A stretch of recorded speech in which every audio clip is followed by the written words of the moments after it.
Kalk. Kalk benim balam, kalk.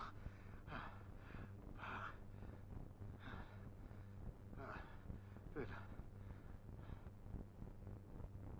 Bayat onunla. Ölü də dirilərmiş.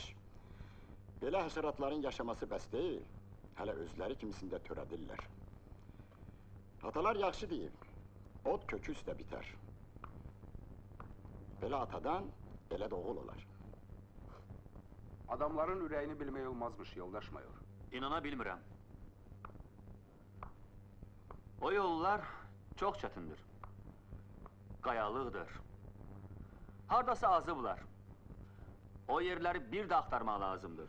Yoldaş mayor, onun oğlu Serjant Əsədovu siyahınızdan silin. Qəmbər əmi, adamın üstündən qələm çəkmək asan deyil. Fərrux gözümüzün qabağında böyüyüb, tərbiyə alıb, şərəfli həyat yolu keçib. Sarxan da bu dağların oğlu idi. Amma gördünüz özünə nə yol seçdi? Hər şey öz qaydasındadır. Buyurun tamaşa edin. Hə, yaxşı hərifdir, əyləşin. Varonin, yoldaş Varonin, sərhəd pozanı gətirin. Bilirsiniz, təzə xəbər var. İkinci sərhəd pozan Serjant Əsədovun atasıdır. Nə danışırsınız? Hardan bildiniz? Axtarışdan qaydandan sonra Qəmbər iddia edirmiş ki, sərhəd pozanın keçdiyi yolları ancaq yerli adam tanıya bilər. İcazəmlə ona fotonu göstəriblər, o da... Demək belə. Xoşa gələn hadisə deyil.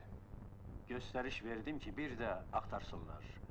Sizə məlum olan casus qrupu fəaliyyətini mühüm bir obyektə genişləndirib. Yaxşı, bu barədə sonra. Oturun. Siz gedə bilərsiniz. Oldu. Təşəkkür edirəm. Deməli, təkid edirsiniz ki, bu adamın bələdçisi olmusunuz. Bəli. Cənab bələdçi, bəlkə həqiqətə oxşar bir şey uydurasınız. Atamın göraq, qağana çənik.